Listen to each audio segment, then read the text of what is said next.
नमस्कार, सुबह 8 बजे के समाचारों में आपका स्वागत है। मैं हूं अलका सिंह। समाचारों में सबसे पहले देखते हैं हेडलाइंस।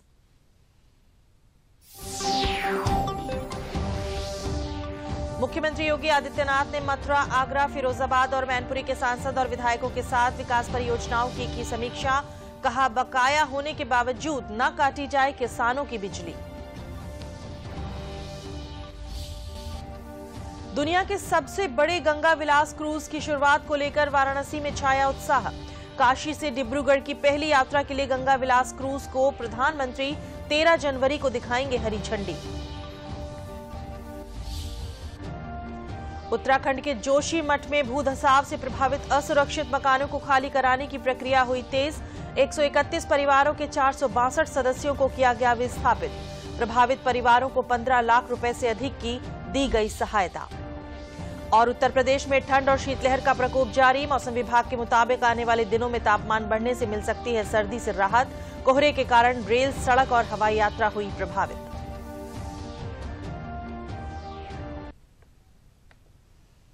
समाचारों में आगे बढ़ते हैं। मुख्यमंत्री योगी आदित्यनाथ ने अधिकारियों को निर्देश दिए हैं कि भुगतान बकाया होने पर भी किसानों का बिजली कनेक्शन न काटा जाए। उन्होंने मथुरा, आगरा, फिरोजाबाद और मैनपुरी के सांसद और विधायकगणों के साथ क्षेत्र में संचालित विकास परियोजनाओं को लेकर समीक्षा बैठक की। मुख्यमंत्री ने कहा कि किसानों की फसलों को बचाने के लिए शीघ्र ही छुट्टा पशुओं की समस्या का स्थायी समाधान किया जाएगा। मुख्यमंत्री ने कहा कि आगामी 10-12 फरवरी तक Uttar Pradesh global investor summit 2023 का आयोजन किया जाना प्रस्तावित है। इसके दृष्टिगत देश दुनिया के निवेशकों को आमंत्रित करने गई टीम यूपी को हर जगह उद्योग जगत की ओर से 12 लाख करोड़ से अधिक के निवेश प्रस्ताव मिले हैं। उन्होंने कहा कि सभी सांसद, विधायकगण अपने क्षेत्र के उद्यमियों, व्यापारियों, प्रवासी जनों से संवाद संपर्क बनाएं। उन्हें प्रदेश सरकार की औद्योगिक नीतियों, सेक्टोरल पॉलिसी की जानकारी दें, अपने क्षेत्र के पोटेंशियल का परिचय दें और निवेश के लिए प्रोत्साहित करें। मुख्यमंत्री ने कहा कि देश विदेश के निवेशकों के लिए उत्तर प्रदेश अपनी विशिष्ट पहचान बना रहा है और देश दुनिया के निवेशक उत्तर प्रदेश में निवेश के लिए उत्साहित हो रहे हैं। ये बदलाव हमारे प्रदेश और हमारे युवाओं के लिए स्वर्णिम भविष्य की राह खोलेगा। 13 जनवरी को वाराणसी से डिब्रूगढ़ जाने वाले दुनिया के सबसे विशाल गंगा विलास क्रूज की शुरुआत को लेकर वाराणसी में खासा उत्साह का माहौल है। गंगा विलास क्रूज कल वाराणसी के रामनगर स्थित भारतीय अंतर्देशीय जल परिवहन के बंदरगाह पर पहुंचा। प्रधानमंत्री नरेंद्र मोदी के द्वारा हरी झंडी दिखाए जाने पर गंगा विलास क्रूज 31 यात्रियों को लेकर अपनी पहली लंबी यात्रा पर आगामी 13 जनवरी को रवाना होगा। गंगा विलास क्रूज में कुल 36 लोगों के रहने की व्यवस्था है। ये क्रूज 3200 किलोमीटर यात्रा कर 51 दिन में वाराणसी से चलकर गंगा जल मार्ग से बांग्लादेश के रास्ते डिब्रूगढ़ पहुंचेगा। गंगा विलास हमारा सबसे नई शिप है जो वर्ल्ड की लॉन्गेस्ट रिवर जर्नी करने जा रही है। इसमें 18 कमरे हैं, रेस्टोरेंट है, लाउंज है, जिम है, स्पा है। It's like a boutique luxury hotel on water. स्थान तो 51 डे आइटिनरी है। ऑलमोस्ट 50 स्पॉट्स हैं जहां हम रुकेंगे और गेस्ट को घुमाएंगे, कुछ आर्ट, कल्चर, हिस्ट्री से रिलेटेड दिखाएंगे और 51 डेज में डिब्रूगढ़ पहुंचेगा। 13 तारीख को इसका ये वाराणसी से निकलेगा।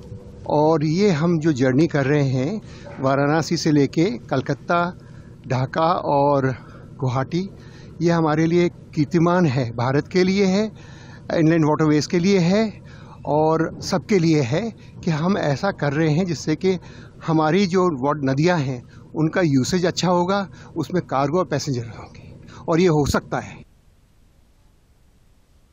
वाराणसी में पहली बार पर्यटकों के लिए तैयार की गई टेंट सिटी को लेकर वाराणसी आने वाले पर्यटकों और श्रद्धालुओं में काफी उत्साह और उत्सुकता देखी जा रही है। वाराणसी में गंगा पार रामनगर स्थित टेंट सिटी 13 जनवरी को प्रधानमंत्री नरेंद्र मोदी द्वारा उद्घाटन किया जाएगा। वाराणसी विकास प्राधिकरण के उपाध्यक्ष अभिषेक गोयल ने बताया कि ये टेंट सिटी 30 हेक्टेयर क्षेत्र में है। इसको 2 वेंडर्स के द्वारा डेवलप किया जा रहा है। 13 जनवरी को लगभग 250 कॉटेज तैयार रहेंगे। इसमें हर तरह की आधुनिक सुविधाएं पर्यटकों को मिलेंगी। इस टेंट सिटी में रुकने के लिए प्रतिदिन 5,000 से लेकर 20,000 रुपए तक किराए वाले टेंट उपलब्ध हैं। वेंडर्स द्वारा 40 और 50 हजार रुपए के पैकेजेस भी टूरिस्टों को ऑफर किए जा रहे हैं। इसकी बुकिंग संत रविदास घाट और नमो घाट से ऑफलाइन और देश विदेश में कहीं से भी ऑनलाइन की जा सकती है।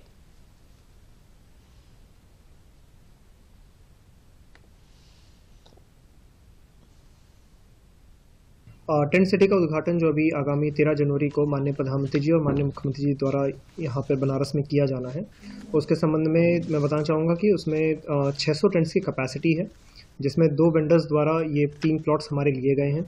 तकरीबन 30 हेक्टेयर्स का इसका साइज़ है टेंट सिटी का, और इसमें प्रथम चरण में 15 जनवरी से 250 से ज़्यादा टेंट्स शुरू किए जा रहे हैं।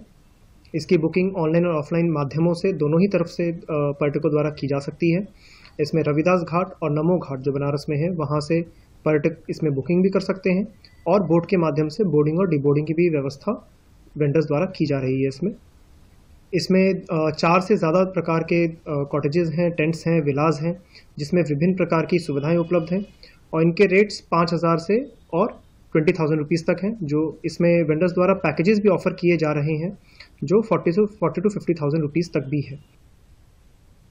समाचार अभी और भी हैं, पहले लेते हैं ये विराम।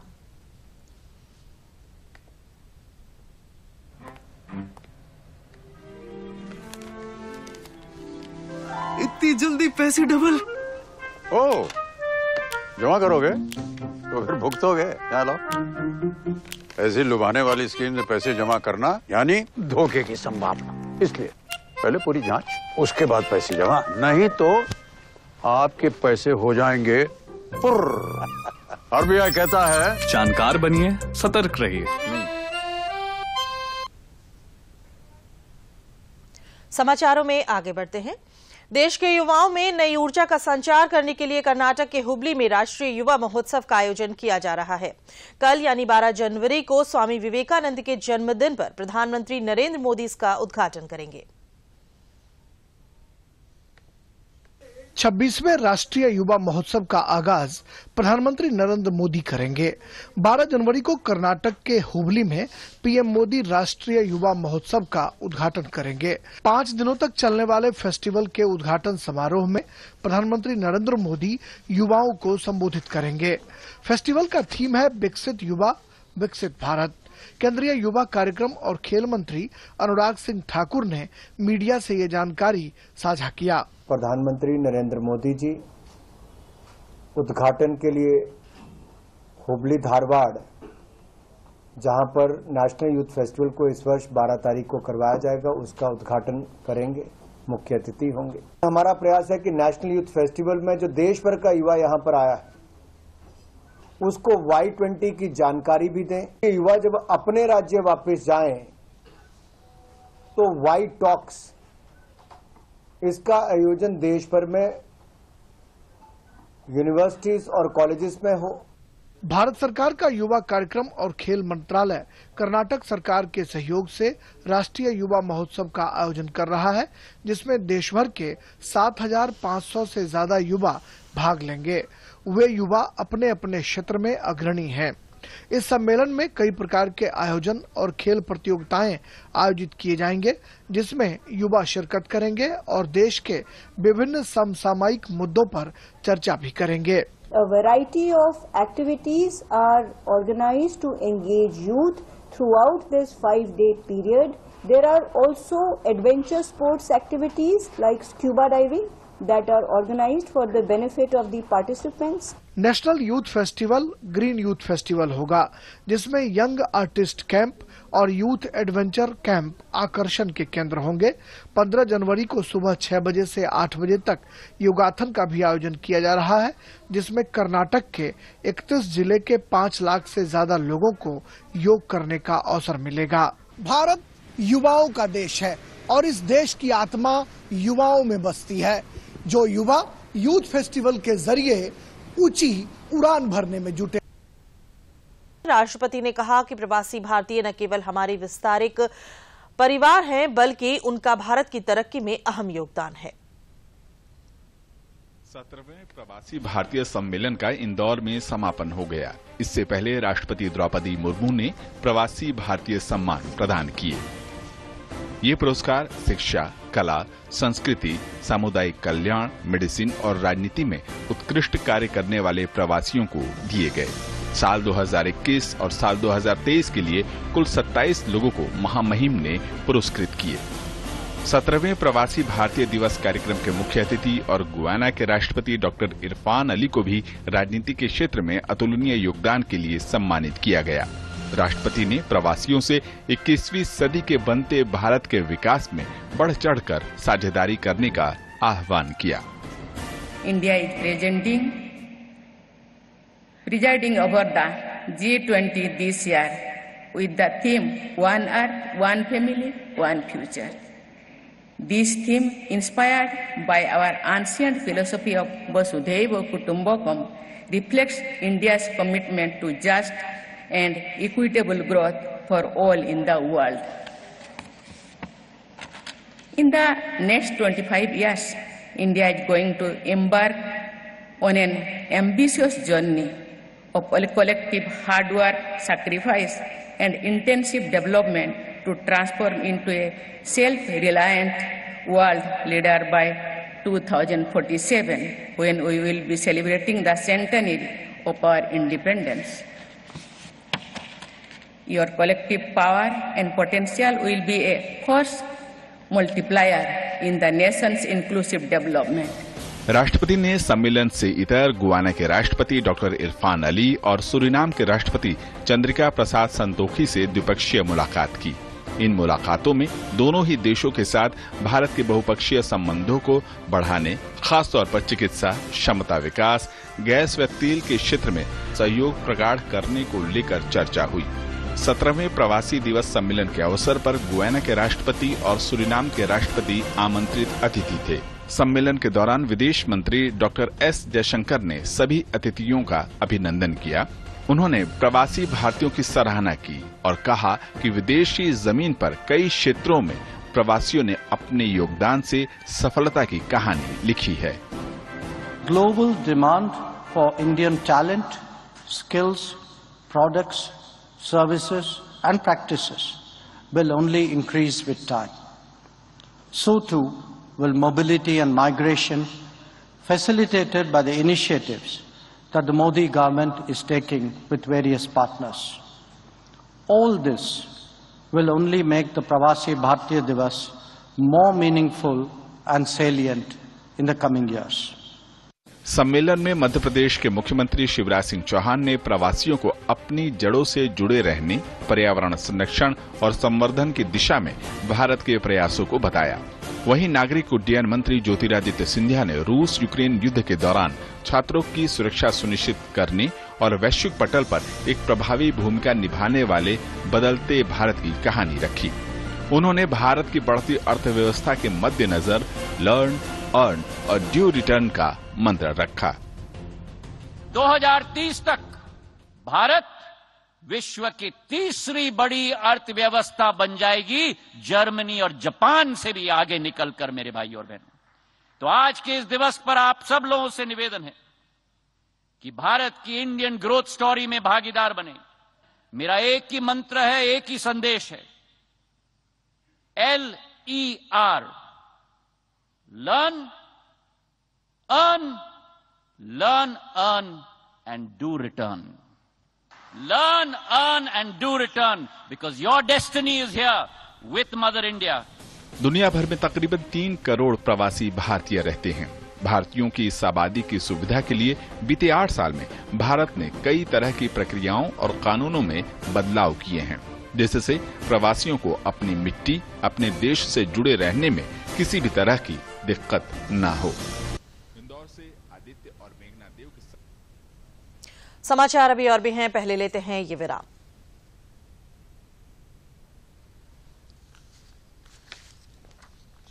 क्या बात है, बहुत कुछ लग रहा है। 3 महीने में पैसे डबल, वाह, फास्ट और हाई रिटर्न्स भी। क्या स्कीम है? कल तो नहीं थी यहाँ, और कल होगा भी नहीं। तूने कभी 5 ओवर में डबल सेंचुरी मारी है? ऐसे स्कीम के बहकावे में आके हम धोखा खा सकते हैं। और RBI कहता है अपना पैसा सुरक्षित रखो और समझदारी से निवेश करो। अगर ज्यादा रिटर्न के पीछे भागोगे तो रिस्क भी उतना ही उठाओगे, और फास्ट रिटर्न से बच के, और फास्ट बॉलिंग से भी। आरबीआई कहता है जानकार बनिए, सतर्क रहिए। समाचारों में आगे बढ़ते हैं। कोलकाता में G20 वर्क ग्रुप की बैठक के दूसरे दिन कई अहम मुद्दों पर चर्चा हुई। केंद्रीय मंत्री अर्जुन मुंडा ने लोगों के सशक्तिकरण के लिए वित्तीय समावेशन को बेहद जरूरी बताया।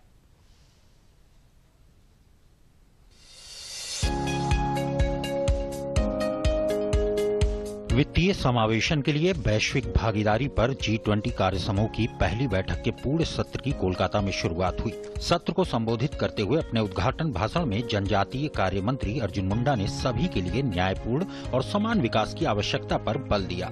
वसुधैव कुटुंबकम के भारत के दृष्टिकोण को दोहराते हुए उन्होंने कहा कि हम एक मानव केंद्रित वैश्वीकरण का प्रयास करते हैं ताकि कोई भी वंचित न रहे। उन्होंने कहा कि हम इस चुनौतीपूर्ण समय में स्थायी, समग्र और जिम्मेदार तरीके से आगे बढ़ रहे हैं और वित्तीय समावेशन की प्रक्रिया की मदद से बेहतर मुद्रा प्रबंधन का मार्ग प्रशस्त हो रहा है। To ensure economic equality through income security for those below poverty line.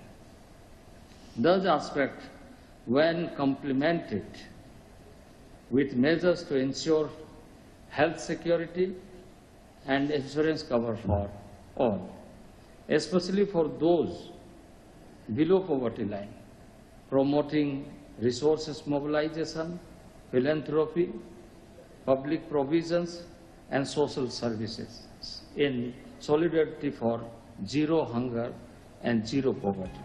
Bharat की G20 अध्यक्षता में डिजिटल वित्तीय समावेशन को चर्चा के बड़े केंद्र में रखा गया है। बैठक के इतर डिजिटली वित्तीय साक्षरता पर एक घरेलू कार्यक्रम रखा गया, जिसमें विभिन्न विद्यालयों के 1800 छात्र आकर्षण का केंद्र रहे। उन्होंने G20 के कार्यतंत्र और मुद्रा प्रबंधन के गुणों के बारे में जाना। I have learned from this program is managing my finances, everything about debit and credit, a lot about how to sustainably manage your money and how to increase the inflation rate that is increasing day by day.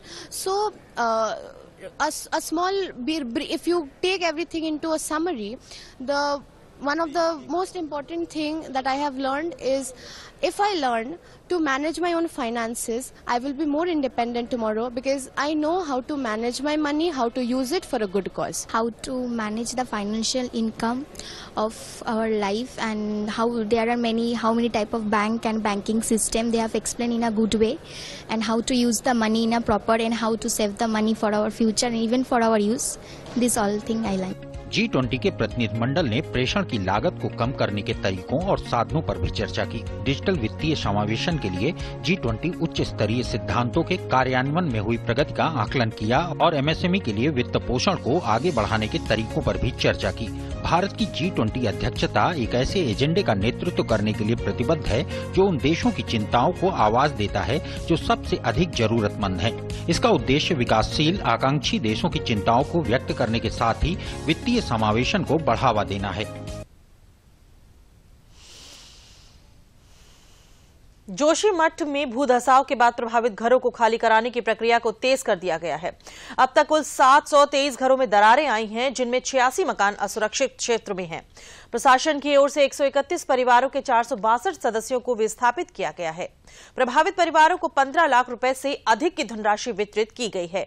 जनपद आपदा प्रबंधन चमोली के मुताबिक मंगलवार तक 9 वार्डों में कुल 723 मकानों में दरारें आई। 4 वार्डों में कुल 86 मकान असुरक्षित हैं। मंगलवार को 37 परिवार और इससे पहले 94 परिवारों को विस्थापित किया गया। अब तक कुल 131 परिवारों के 462 सदस्यों को विस्थापित किया जा चुका है। जोशीमठ में 51 भवनों को राहत शिविर के लिए चिन्हित किया गया, जिनमें 1425 लोगों के रहने की क्षमता है। दुनिया में छा रही मंदी की आशंका के बीच भारत की अर्थव्यवस्था लगातार मजबूती के संकेत दे रही है। दुनिया की तमाम बड़ी संस्थाएं इस बात को स्वीकार कर रही हैं। विश्व बैंक ने अपनी ताजा अपडेट में कहा कि चुनौतीपूर्ण बाहरी परिस्थितियों के बावजूद भारत की अर्थव्यवस्था बेहतर प्रदर्शन कर रही है। विश्व बैंक ने भारत के लिए 2022-23 के सकल घरेलू उत्पाद के अपने पूर्वानुमान को 6.5% से बढ़ाकर 6.9% कर दिया है। प्रदेश के मंत्री चौधरी लक्ष्मी नारायण ने कहा है कि मथुरा ब्रिज 84 कोस परिक्रमा मार्ग के चौड़ीकरण की प्रक्रिया तेजी से पूरी की जा रही है। उन्होंने बताया कि मथुरा ब्रिज 84 कोस परिक्रमा मार्ग 30 मीटर चौड़ा होगा और 297 किलोमीटर लंबा होगा। मथुरा में एक कार्यक्रम में कार्यदायी संस्था राष्ट्रीय राजमार्ग प्राधिकरण ने इस योजना को लेकर प्रेजेंटेशन दिया। परिक्रमा मार्ग 4 लेन से 6 लेन तक बनेगा। पत्रकारों से बातचीत में मंत्री चौधरी लक्ष्मी नारायण ने कहा कि मथुरा की छाता चीनी मिल पिछले 14 वर्षों से बंद पड़ी थी, लेकिन सरकार द्वारा अब चीनी मिल को फिर से चालू करने की स्वीकृति मिल गई है। उन्होंने कहा कि यह मिल आगरा मंडल की बड़ी चीनी मिल है। इस शुगर मिल से किसानों के परिवारों को रोजगार भी मिलेगा। उन्होंने बताया कि वर्ष 2024 तक शुगर मिल को चालू करा दिया जाएगा। सारा काम तैयार है। 2024 में हम किसी शुगर मिल छाता चलाएंगे। इस समय जो हमने पहले फर्स्ट स्टेज है हमारी वो 250 करोड़ रुपए की है। मैं इसमें शुगर मिल के साथ साथ इथेनॉल प्लांट और डिस्टिलरी ये हम सब लगाना चाहते हैं, जिससे भविष्य में कभी भी छाता शुगर मिल के घाटे में जाने का काम नहीं होगा।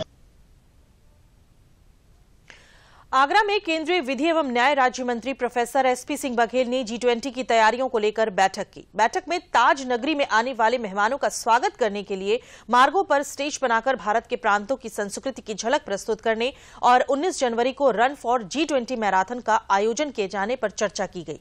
केंद्रीय विधि एवं न्याय राज्य मंत्री प्रोफेसर एसपी सिंह बघेल ने बताया कि आगरा में फरवरी और मार्च में G20 की बैठक होना प्रस्तावित है। एयरपोर्ट से लेकर होटल तक और ताजमहल, आगरा किला, एतमाउद्दौला स्मारक को जाने वाले मार्गों पर भारत की सभ्यता, संस्कृति, शास्त्रीय गीत, नृत्य और एक जिला एक उत्पाद की झलक को प्रस्तुत किया जाएगा।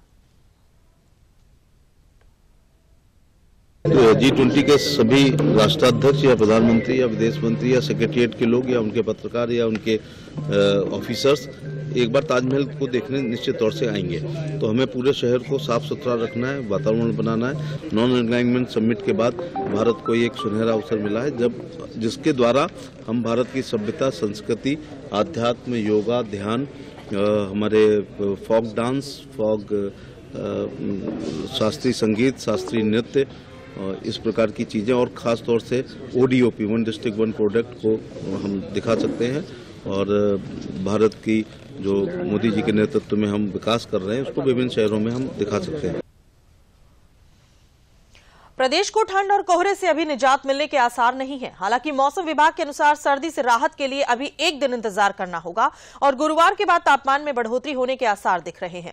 फिलहाल प्रदेश में कड़ाके की ठंड, घना कोहरा और कोल्ड डे जैसी स्थिति लोगों के लिए मुसीबत का सबब बनी हुई है। सुबह देर तक और शाम होने के साथ ही प्रदेश के अधिकांश स्थानों पर सड़कें और बाजार सूने होते दिख रहे हैं। ठंड से बचने के लिए लोग अलाव और रैन बसेरों का सहारा ले रहे हैं। कल मंगलवार को दोपहर तक धूप नहीं निकली और अधिकांश जगहों पर घना कोहरा छाया रहा, जिसके चलते गलन और ठिठुरन की स्थिति बनी रही। हालांकि हल्की धूप से कुछ हद तक लोगों को दोपहर में राहत मिली। रेल यात्रियों और विमान से यात्रा करने वालों के लिए कोहरे की स्थिति दिक्कत बढ़ा रही है। गाड़ियां और विमान सेवाएं देर से चल रही हैं। कई रेलगाड़ियों में यात्रियों को S3 में कंबल न मिलने से ठिठुरन की शिकायतें भी मिली हैं। मौसम विभाग के अनुसार आज भी कोहरा छाया रहेगा। पश्चिमी उत्तर प्रदेश के कुछ जिलों में बारिश के भी आसार हैं, लेकिन मुख्यतः आसमान साफ रहेगा। आजमगढ़ में शाहगंज से मऊ के लिए बन रही दोहरी रेलवे लाइन का निरीक्षण करने chief of railway safety Latif Khan और DRM रामाश्रय पांडे आजमगढ़ के फरिहा पहुंचकर आजमगढ़ स्टेशन का निरीक्षण किया। शाहगंज मऊ रेलवे दोहरीकरण के काम के लिए 1200 करोड़ रुपए स्वीकृत हुए हैं। 100 किलोमीटर दोहरीकरण के पहले चरण में फरिहा से सठियाओं तक 29 किलोमीटर दोहरीकरण का काम पूरा हो गया है। सेकेंड फेज में आगे काम किया जाएगा, जिसे 1 वर्ष में पूरा कर लिया जाएगा। DRM रामाश्रय पांडे ने बताया कि शाहगंज मऊ 100 किलोमीटर दोहरीकरण का कार्य स्वीकृत है। इस निरीक्षण के बाद स्वीकृति मिलते ही ट्रेनों का आवागमन शुरू हो जाएगा।